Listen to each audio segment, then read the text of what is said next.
Reinvention in music is a really hard thing to pull off. Too often artists can get easily pigeonholed, and it means any deviation from a certain kind of sound that people have come to expect from an artist can leave their fans scratching their heads and wishing they would just return to their earlier style. With that in mind, the artist I want to talk about in this video is Dev Hynes, who these days is most known for his work under the name Blood Orange. I believe he's one of the most prolific talents in music today. And what's most compelling about his work is that it's also varied, each of his guises showing the extent of his endless creativity. When all is said and done, when we look back at this period, I'm convinced that Dev Hynes will be recognised as a generational talent in music. But the interesting thing about Dev Hynes is that he started out as a super nerdy, much overlooked and routinely bullied kid from Essex. So how did he go from being that awkward kid to being one of the most hotly sought out tastemakers in music today? Let's get into it.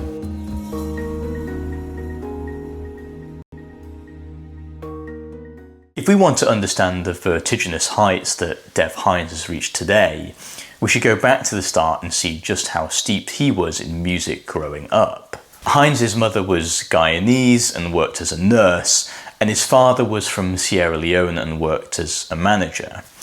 Now, growing up in Essex, Dev was pretty different to the kids around him. He would often wear nail polish and dress in different clothes that meant that he didn't really fit in. He would get bullied a lot, often beaten up to the point of being hospitalised. It was a pretty grim introduction to the world, and Dev has said in this time he had constant thoughts about suicide. For Dev, as a young man coming of age in the UK, sports and music became the two ways he would escape from the real world, and it was music in particular that resonated deeply with him. It's kind of, apart from Lost, music apart from Lost is the only thing I care about and probably the only thing that keeps me living, just like Lost. So, yeah, I can't even explain it. I don't know, it's just, it's the only thing that seems to make sense to me. Lost doesn't actually make sense to me, but music does. Now, with many artists, you can often see them leaning to a certain genre or style of music in their early days, but the remarkable thing about Dev is just how musically voracious he was. He loved guitar music, especially thrash metal like Megadeth and 90s grunge like the Smashing Pumpkins, but it was the more emotionally charged and often subtly funny lyrics of Weezer and their frontman Rivers Cuomo that Hynes had a particular affinity with. I'm dumb, she's a lesbian. I thought I had found the one. We were good as married in my mind, but married in my mind's no good. Classical music was also a huge early influence for Dev. He played piano and cello, with cello in particular seeming to be Dev's first true love musically. I think what this varied stew of musical influences did was it meant that Dev lived and breathed all kinds of music as a teenager, and he was never trapped into listening to any one particular genre. He refused to be led as a listener by notions of what was and wasn't cool, and that really comes through in his early interviews. He says that the first gig he went to was by the legendary punk rock pioneers NoFX, but he also talks about how he was equally at home listening to unashamedly pop records by the likes of Mariah Carey. For Dev, all the influences just coalesced into one heady brew, a long and uninterrupted lesson in music, regardless of genre or scene. By 2005, Dev had been making music at home and with other like-minded peers, and in 2004, with two friends, he would form the awkwardly titled band Test Icicles. Man, I hate having to say that band name out loud. Test Icicles' single studio album was 2005's for screening purposes only, and honestly, time has not been particularly kind to this record.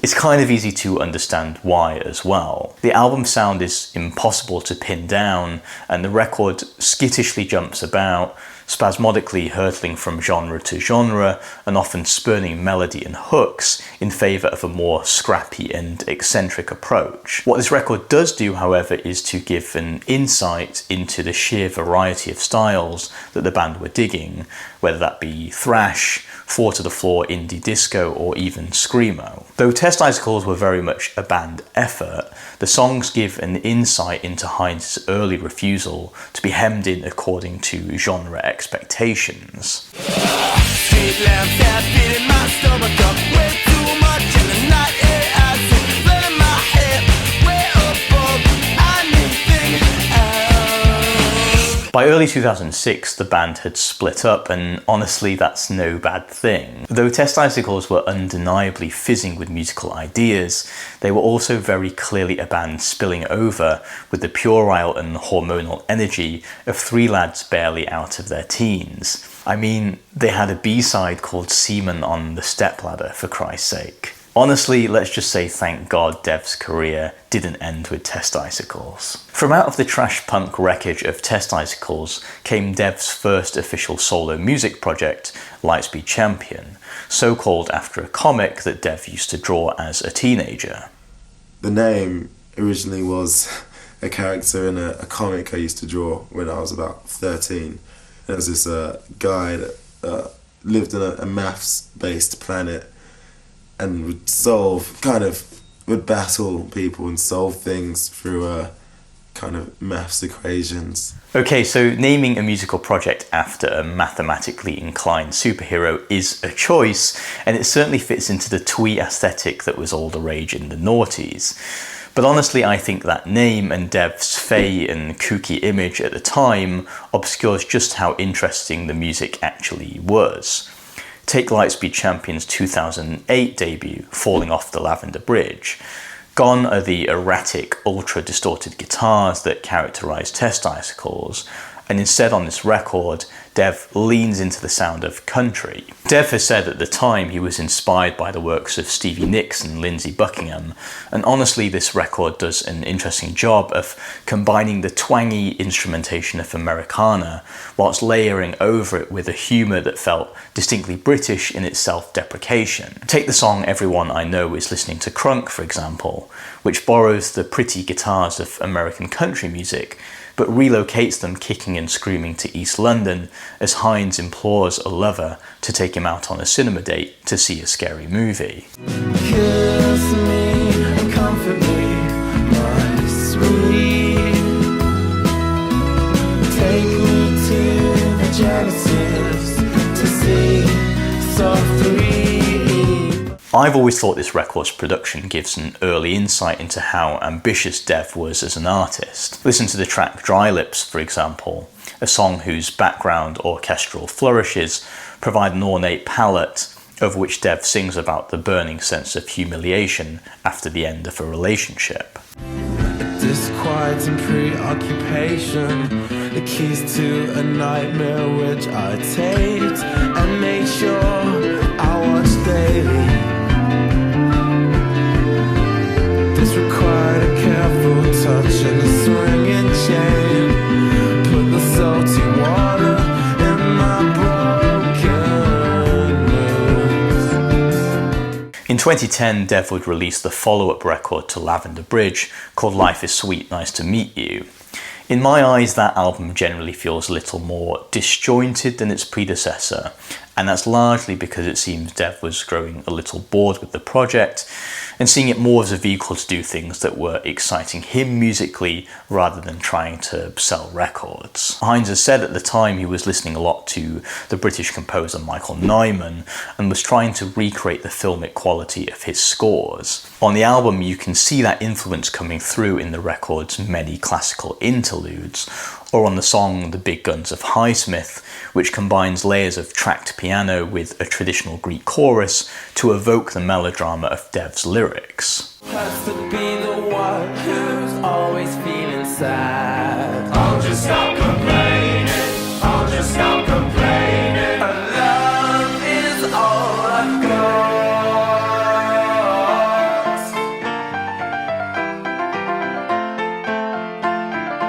Like Test Icicles beforehand, by the time Life is Sweet is released, it seems that Dev is pretty much ready for the project to wind up altogether. That restlessness and sense of endless exploration for the next thing that has become characteristic of Dev's career is evident as early on as this twin set of Lightspeed Champion records.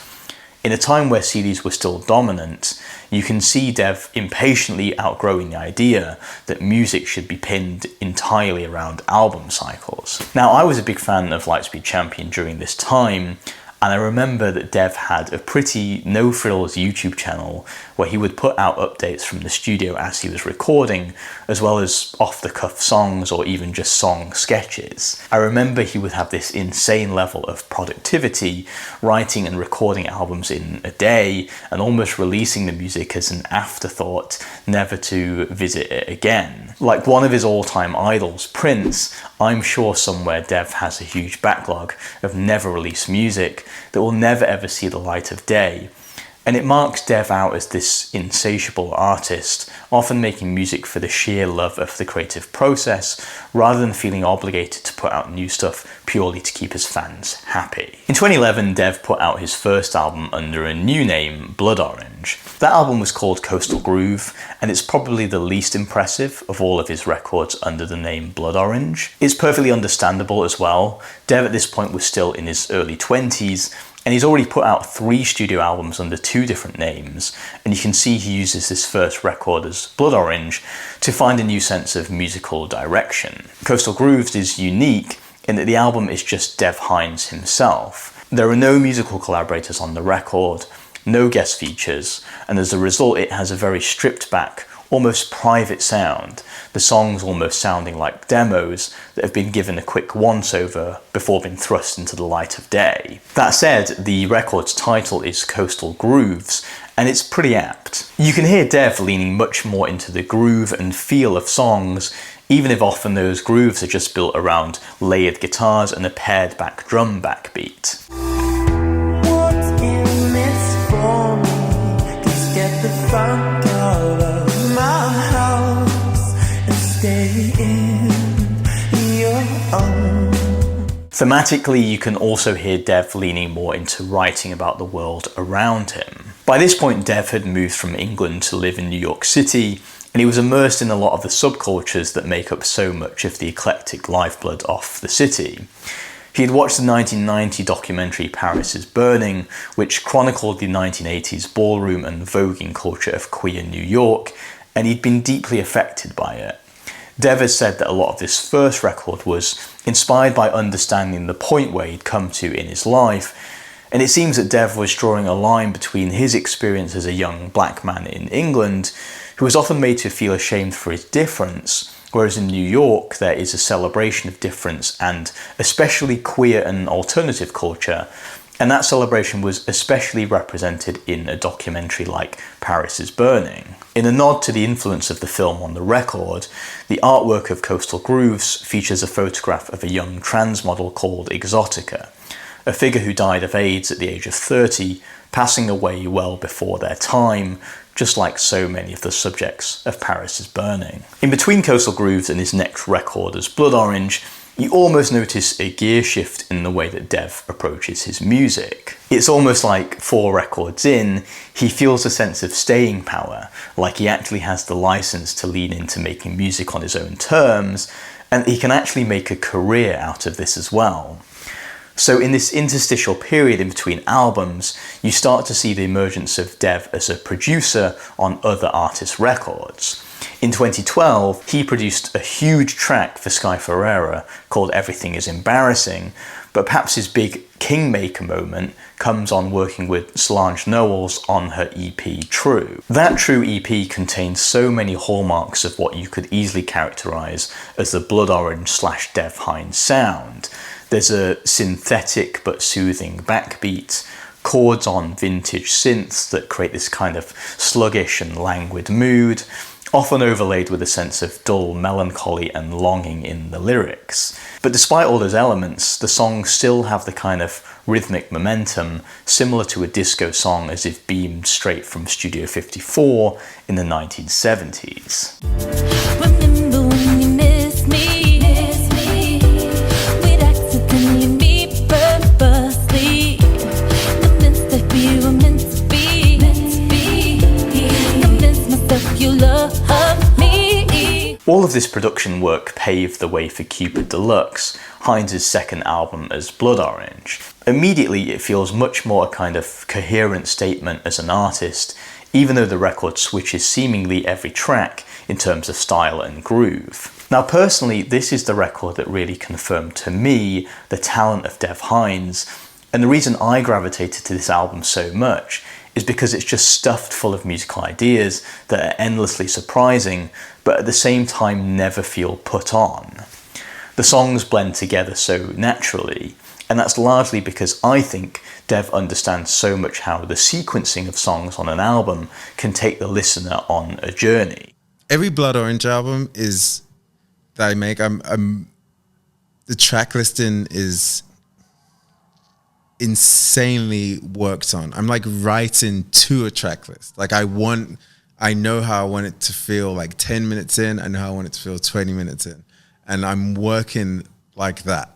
That fastidious attention to the way a record plays out and blends from song to song gives Cupid Deluxe a mixtape feel. It sounds like you're in the back of a New York taxicab as the driver switches between radio stations playing different genres, but the vibe stays the same. Take the song Chosen, for example, in which Dev again takes the stacked echoing guitars from Coastal Grooves and combines them with a stretched out vocal melody, creating this deep sense of sexual longing.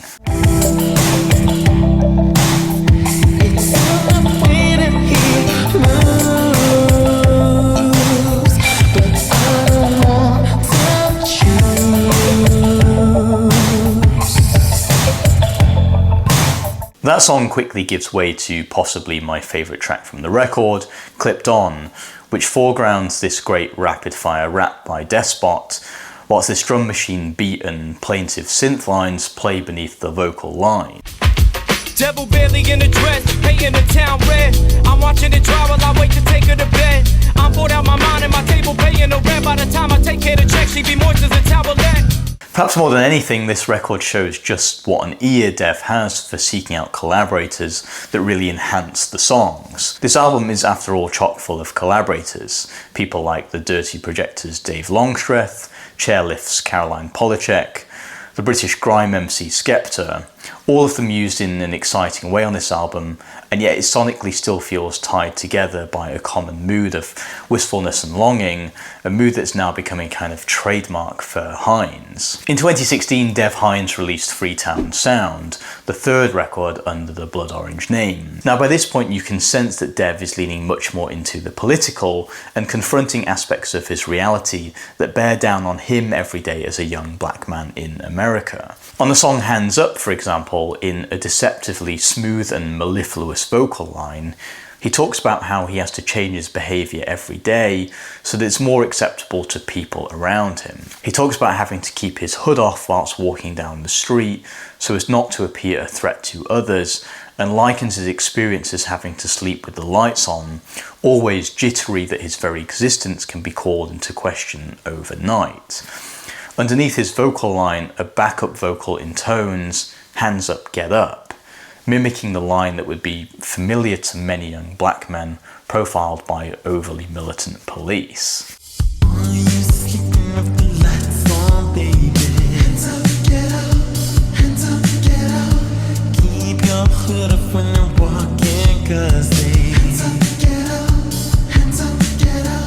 The album is personal as well. The very title, Freetown Sound, is a reference to Dev's lineage on his father's side, and you can see him leaning on the sounds of black musicians he loved as a child. In the song Love Ya, Dev interpolates a melody from a song by Eddie Grant, the Guyanese British singer who was perhaps best known for his song Electric Avenue. Come on, let me take you down low. Come on, let me make you round low. Come on, let me love ya. Come on, let me love ya. Come on, let me love ya. For me, what this record does best is showcasing Dev's ability to play with textures, often having songs bleed into one another in a way that feels really organic. Dev has said that when he would write these records, he would often walk around New York City And in one ear, he would have the sounds of, say, a busker in Central Park, and in the other ear, he would hear the grind of New York traffic. On Freetown Sound, he tries to recreate that melting together of sounds. It's the equivalent of being at a music festival and standing between two different stages, hearing the sound of two acts in different directions. But instead of warring for your ear's attention, both sounds coalesce to settle into a pleasing sonic mix on this record. On 2018's Negro Swan, Dev Hynes would continue to emphasise those interstitial segments between the songs. Despite a bevy of guest features on the record, such as Steve Lacy, A$AP Rocky, and even the pre-incarceration Puff Daddy, there is one particularly recurring voice on the record that plays in the margins of the songs. Now that voice is the voice of Janet Mock, the American writer and transgender activist whose book Redefining Realness won acclaim for its gritty autobiographical account of coming of age as a trans woman in the American underworld. It's her voice that acts as the interlude between tracks, as Mock waxes lyrical about subjects like family, identity, and belonging. You ask me what family is, and I think of family as community.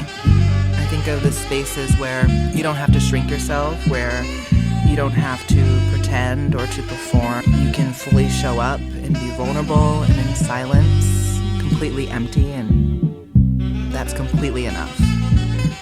Like Freetown Sound before it, you can hear Hynes turning up the volume on his interior life as the record freely explores themes of identity, especially around the contemporary black experience. Like the previous record song Hands Up, so much of that contemporary experience is one of exasperation and of feeling deflated, of being tired of fighting institutional prejudice and been gaslit by a country indifferent to its historic wrongdoing. You can feel that sense of exhaustion creeping into the songs, such as on the track Chewing Gum, where Hynes feels worn down, imploring the listener, "Tell me what you want from me." Tell me what you want from me. Tell me what you want from me. There is a continuous emphasis throughout the album on family as well. It seems that belonging is Hynes' way of emphasising how needed those familial networks are as a retreat from the callousness of the world. Now, interestingly, Hynes has said that he had the idea and title of this record well before he actually started writing for it. I had the title Negro Swan around the time Freetown Sound was released. I knew I wanted to do a project called Negro Swan. And from there, it was like thinking of what does that mean, and imagery, and just trying to create like almost like a template or like a mood board of like feelings and imagery. I think what this reveals about Dev Hynes is just how led by vision he tends to be when it comes to working on his music. Hynes has talked about how he is deeply perfectionist when it comes to making records, and how much he pores over his music before he puts out anything new.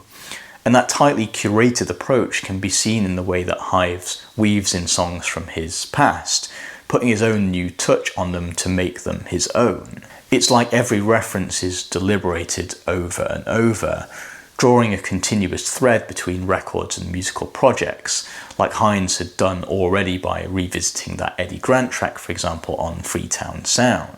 Continuing that approach on this album, on the track Holy Will, Hynes interpolates a song by the 1980s gospel group the Clark Sisters, putting his own take on the song that he remembers from his own childhood. In thy holy will, in thy holy will, in thy holy, holy, holy, holy, holy will.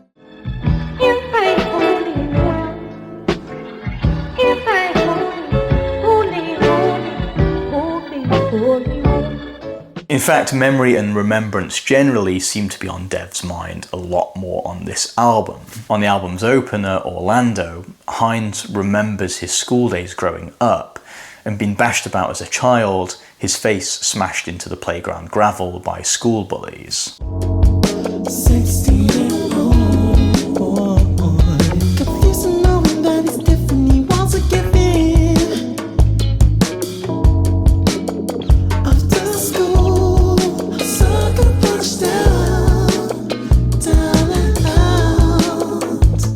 like Hynes is revisiting these childhood memories with a new perspective, thinking about how that early experience of being beat down for being different can reverberate throughout a lifetime, feeling constantly surveilled for being different. Perhaps the song that reveals that way of fitting in the most is the song Dagenham Dream.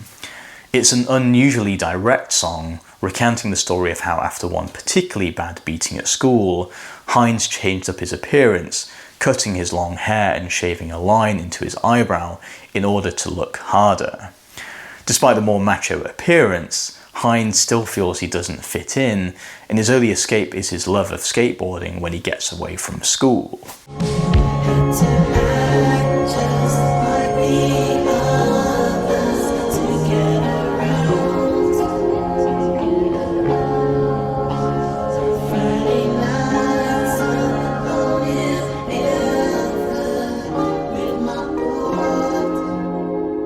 That song then ends with another monologue by Mock, in which he talks about the crushing pressure of conformity, the need to fit in just to get by, even if it comes at the expense of authenticity. And so I think that through my life, I've always been hyper conscious and aware of not going into spaces and seeking too much attention. Because a part of survival is like being able to just fit in, to be seen as normal, and to like quote unquote belong. But I think that so often in society, in order to belong means that we have to like shrink parts of ourselves. The song is perhaps the clearest distillation to date of how personal the Blood Orange project is becoming. The music's still lush and beautifully arranged, the guest players all artfully selected, but the lyrics and story focus on society's pressure of conforming and the constant attrition of personal identity. After the release of Negro Swan, you really start to see what a musical polymath Dev Hynes has become at this point. He starts to get involved in all kinds of projects, especially scoring films, something he'd first dabbled with on 2013's Palo Alto, but now it becomes his main focus. Again, you get a sense of just how much of a workaholic Dev is in this period, with him doing composition work for a whole boatload of film projects. He also produces for a whole range of artists, including Mac Miller and the Avalanches. Genre simply doesn't matter to him. He releases an album of compositions for a dance company, contributes to a classical concert celebrating the work of the black avant-garde composer Julius Eastman. I mean, the guy must be running fully on about 3 hours of sleep a night at this point. He's this super in-demand hit producer, travelling the world for multiple commissions and projects, and then in the midst of all of this in 2023, his mum passes away.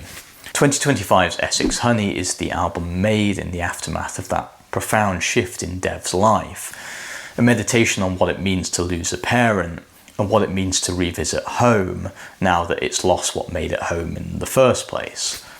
That devastating loss made Dev more direct than he's ever been before. On the song Countryside, for example, Dev sings about how the English countryside acts as a kind of balm for him, a retreat from the cities he spent most of his life in to reflect on this devastating loss.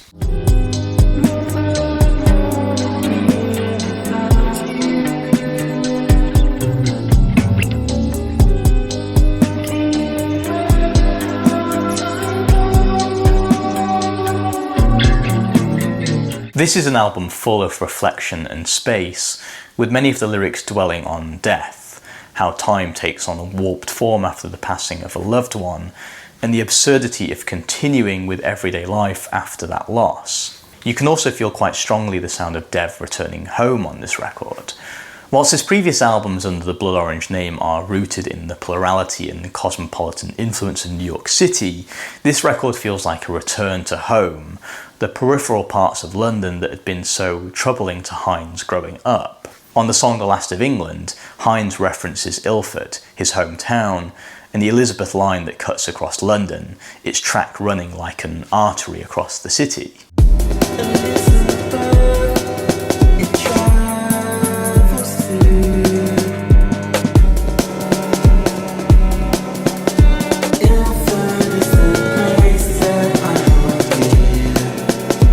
Elsewhere on the record, the author Zadie Smith, whose books spill over with descriptions of modern London, sings vibrato on the song Vivid Light, and on the single The Field, Hynes interpolates the Manchester post-punk band The Durruti Column in a song that tells of the freeing aspect of the English countryside. Sing to me in the heat of the sun.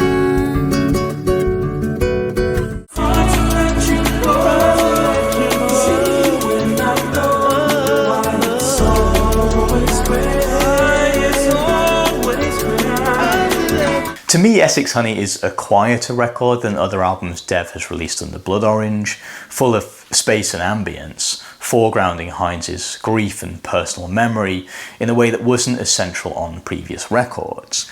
It takes some time to unlock the album, but like Sufjan Stevens' album Carrion Lowell, another record about grief and memory that inspired Dev whilst writing this album, when you take the time to listen to it, there really is so much to discover and enjoy on it. As I've been re-listening to all of Dev Hynes' records, the thing that jumps out is just what an auteur he is.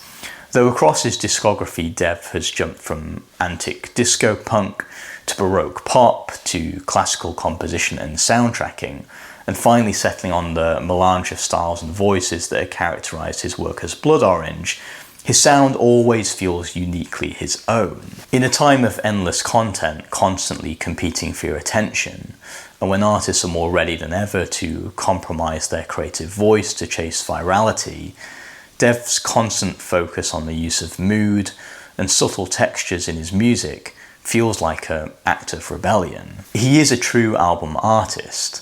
The singles he puts out feel like concessions to the commercial aspect of music, but he wants his music to be listened to and digested slowly, with constant re-listening and unpicking the sounds on his records, rewarding the patient listener. But I think the most interesting aspect of him is you just have no concept of what he'll do next. Whether it's jumping on the latest record by Hardcore's biggest band, or turning his production hand to work with one of his favourite Britpop bands, his music and creativity is always unpredictable, but true.